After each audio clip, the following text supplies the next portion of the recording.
ইলিশ মাছ যদি খেতে হয় ভারতীয়রা আপনাদেরকে স্বাগতম, আপনারা আসেন বাংলাদেশে এসে ইলিশ মাছ খেয়ে যান। স্টুপিড একটা দেশ। যারা দুর্নীতিগ্রস্ত মানুষ তাদেরকে অবশ্যই আইনের আওতায় আনা উচিত।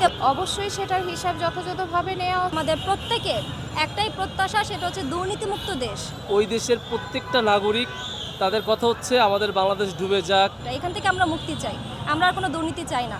বিএনপি ক্ষমতায় থাকে সেক্ষেত্রে আওয়ামী লীগের উপর চাপ থাকে, আওয়ামী লীগ ক্ষমতা থাকলে বিএনপির উপর চাপ থাকে। এই যে পুলিশ গুলিবর্ষণ করেছে ছাত্রদের, আমি জানি তাদের সিদ্ধান্ত ছিল না, এটা উপর মহলের চাপ ছিল। ভারত উচ্চারণটাই করতে চাচ্ছি না। আওয়ামী লীগ এবং বিএনপি হচ্ছে বাংলাদেশের সবচেয়ে বড় শক্তিশালী দুটা দল। একটা ইলিশের বিপরীতে একটা গরু। আইন যদি সবার জন্য সমান করা হয় তাহলে কিন্তু কেউ আসলে অপরাধ করতেই পারে না। ভারতকে আমরা এতদিন বন্ধু মনে করে ভুল করেছি। আমি মনে করি যদি বাংলাদেশ থেকে কোনো প্রকার টাকা পাচার হয়ে থাকে বিদেশে, অবশ্যই সেটাকে ফিরিয়ে আনা উচিত, সেটা রাষ্ট্রীয় কাজে ব্যবহার করা উচিত বলে আমি মনে করি। বর্তমানে বাংলাদেশে অনেকেই সরকারি চাকরি করেন, আমি জানি তাদের পে স্কেল এবং বেতন অনুযায়ী যে পরিমাণ তাদের বেতন এবং ব্যাংকে যে পরিমাণ টাকা থাকার কথা, আমাদেরকে খতিয়ে দেখা উচিত এর থেকে বেশি পরিমাণ তাদের অর্থ আছে কিনা। যদি থাকে সেটা যদি সে সঠিক হিসাব দিতে পারে তাহলে ঠিক আছে, আর যদি সঠিক হিসাব যদি সে না দিতে পারে অবশ্যই আইনের আওতায় আনা উচিত এবং এর সঠিক বিচার করা উচিত। এবং এই টাকাগুলো আমাদের রাষ্ট্রীয় কাজে বিভিন্ন ফান্ড, বিভিন্ন এখন উন্নয়নমূলক কাজে ব্যবহার করা যেতে পারে। এখন তো বন্যার একটা সমস্যা চলতেছে, সেক্ষেত্রে সেটাকে আর্থিকভাবে সহায়তা করতে পারে। যারা দুর্নীতিগ্রস্ত মানুষ তাদেরকে অবশ্যই আইনের আওতায় আনা উচিত এবং তাদের যথাযথ আর্থিক হিসাব নেওয়া উচিত। যদি কোনো গরমিল থাকে অবশ্যই সেটা রাষ্ট্রভাবে ওটাকে ফিরিয়ে আনা উচিত। এবং আমি মনে করি বন্যার্ত মানুষ যারা আছেন এই মুহূর্তে ওই দিকে ত্রাণের ক্ষেত্রে এই অর্থগুলোকে আমরা কাজে লাগাতে পারি। আমার কথা হচ্ছে এটা যে যেহেতু সম্পদগুলো আমাদের নিজেদের দেশের, আর এটা যদি অন্য কেউ কোনো দুর্নীতিবাজ অন্য কোথাও পাচার করে অবশ্যই সেটার হিসাব যথাযথভাবে নেওয়া উচিত, আর সেটার জন্য সবাইকেই আইনের আওতায় আনা উচিত। এবং সেই অর্থগুলো বেশিরভাগ অর্থগুলো অবশ্যই দেশের উন্নয়নমূলক কাজ। আর যেহেতু আমাদের এখন একটা নতুন অন্তর্বর্তীকালীন সরকার আছে, আমরা তার কাছে অবশ্যই সবচেয়ে বেস্ট জিনিসটাই আশা করব বর্তমান যুগের মানুষ হিসেবে, যে উনি আমাদের দেশটাকে যতটুকু ভালো আগের থেকে আরও বেটার যদি উনি আমাদেরকে দিতে পারেন, আমরা অবশ্যই এই সরকারকে সাপোর্ট করব। আমরা চাই যে আমাদের দেশ উন্নত যতটুকু হয়েছে তার থেকেও আরও অনেক বেশি উন্নত হোক, এটাই ওনার কাছে আমাদের এক্সপেকটেশন। আশা করব উনি আমাদের এই এক্সপেকটেশনটা রাখবেন। বর্তমান যে উপদেষ্টা আছে আমাদের ডক্টর ইউনূস স্যার, ওনার প্রধান লক্ষ্যই এখন থাকা উচিত যে দুর্নীতিমুক্ত বাংলাদেশ, আর যে টাকাগুলো পাচার হয়েছে বিদেশে এগুলো দ্রুত সম্ভব ফিরিয়ে আনা। এটাই হচ্ছে আমি মনে করি আমাদের সমন্বয়ক এবং উপদেষ্টাদের প্রধান কাজ হওয়া উচিত। এখন থেকেই কাজ শুরু করে দেওয়া উচিত।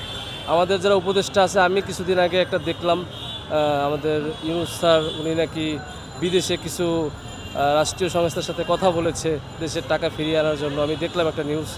তো আস্তে আস্তে যদি এটা হয় তাহলে তো আলহামদুলিল্লাহ। আমরা চাচ্ছি খুব তাড়াতাড়ি যাতে আমাদের দেশটাকে সুন্দর করতে পারি আমরা। এই অন্তর্বর্তীকালীন সরকারের কাছে আমাদের প্রত্যেকের একটাই প্রত্যাশা, সেটা হচ্ছে দুর্নীতিমুক্ত দেশ। এত দুর্নীতি হয় এই দেশে যে দুর্নীতিগ্রস্ত দেশ হয়ে গেছে এটা। এখান থেকে আমরা মুক্তি চাই, আমরা আর কোনো দুর্নীতি চাই না। মেধাই হোক সবচেয়ে বড় কোটা, কোনো কোটা থাকবে না, মেধাই হবে সবচেয়ে বড় কোটা। এর ছাড়া আর কোথাও কোনো কোটা থাকবে না। কোনো বাবা চাচাদের কোনো কোটা থাকুক সেটা আমরা কেউ চাই। আমি মনে করি আসলে স্বাধীন না, কারণ হচ্ছে অনেক পুলিশই দেখা যায় উপরের চাপে, যেমন সত্যি কথা বলতে এখনটা বলা ঠিক হবে কিনা জানি না, এই যে পুলিশ গুলিবর্ষণ করেছে ছাত্রদের, আমি জানি তাদের সিদ্ধান্ত ছিল না, এটা উপর মহলের চাপ ছিল, তাহলে তার স্বাধীন না। আমি চাই তাদেরকেও গণমাধ্যম থেকে শুরু করে এই যে আইনের বিচার বিভাগ, প্রশাসনিক ভবনগুলো, এগুলো সব স্বাধীন থাকুক, তারা তাদের বুদ্ধিমত্তা দিয়ে বিচার করে দেশ চালায়। উপর মহলের চাপ যেন তাদেরকে না দেওয়া। রাজনৈতিক দলের উপর ডিপেন্ড করে, যেমন এখন যদি বিএনপি ক্ষমতায় থাকে সেক্ষেত্রে আওয়ামী লীগের উপর চাপ থাকে, আওয়ামী লীগ ক্ষমতা থাকলে বিএনপির উপর চাপ থাকে। এটা হয়ে আসছে, প্রিভিয়াস থেকেই হয়ে আসতেছে। এটাকে একটা স্ট্রং করা উচিত।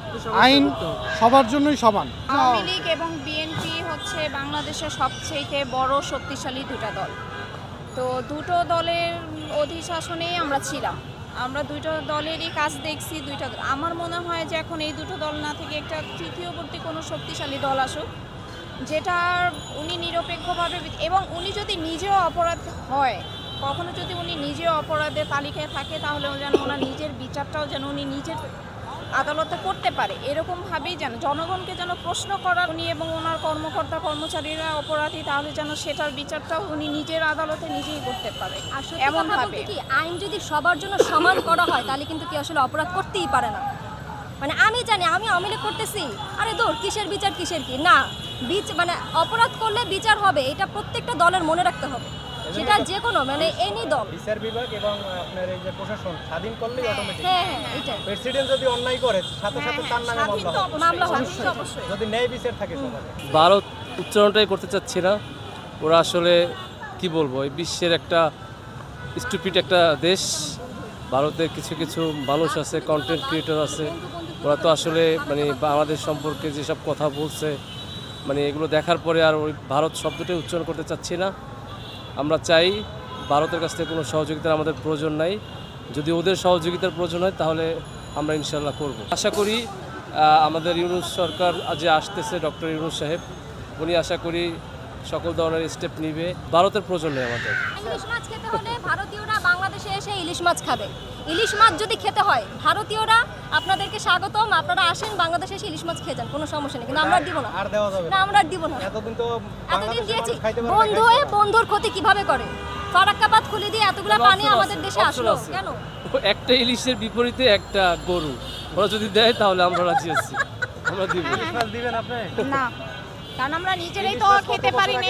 আসলে আমাদের দেশে ইলিশ মাছের যে চাহিদা, আমি মনে করি সম্পূর্ণ চাহিদাটা পূরণ করতে পারে না, কারণ পাচার বা রপ্তানি হয়ে যায়। সেক্ষেত্রে আমাদের বাংলাদেশের সম্পূর্ণ চাহিদা পূরণ করার পর যদি সেটাকে বৈদেশিক পাচার বা বৈদেশিকভাবে রপ্তানি করে যদি কোনো বৈদেশিক মুদ্রা অর্জন করা যায়, সেক্ষেত্রে দেয়া যায়। বাট আমরা কাউকে গিফট দিতে রাজি নেই। হ্যাঁ, হ্যাঁ, সেটাই, আসলে গিফট এটা দিব না। আমাদের একই কথা। অনেক গিফট দিয়েছি, বিনিময়ে কিছুই পাইনি। বিনিময় কিছুই পাইনি, সত্যি কথা। কিন্তু সুলভ যদি ব্যবহার করতো তাহলে এরকম কেন বাঁধটা খুলে দিল? আপনি বলেন, কেন বাঁধ খুলে দিল? কিসের ভারতকে জন্য? আমরা এতদিন বন্ধু মনে করে ভুল করেছি। আসলে তারা যেভাবে বাঁধগুলো খুলে দিয়ে বন্যায় আমাদেরকে যেভাবে ক্ষতিগ্রস্ত করলো, তাতে আমি মনে করি না তারা কোনোভাবে আমাদের বন্ধু ছিল বা হবে। বন্ধু হয়ে বন্ধুর ক্ষতি কেউ এবং করতে পারে না। এবং হ্যাঁ। তারা শুধু বাদ খুলে দেয় নাই, ওই দেশের প্রত্যেকটা নাগরিক, তাদের কথা হচ্ছে আমাদের বাংলাদেশ ডুবে যাক, আমাদের বাংলাদেশের কাউকে যেন ত্রাণ পাঠানো না হয়, আমাদের বাংলাদেশের যা ইচ্ছে তাই হোক, তাতে ওদের কিছু আসে যায় না। যেহেতু তারা এই কথা বলতে পারে, তাহলে তারা কিসের বন্ধু? ওকে, থ্যাংক ইউ, ধন্যবাদ আপনাকে।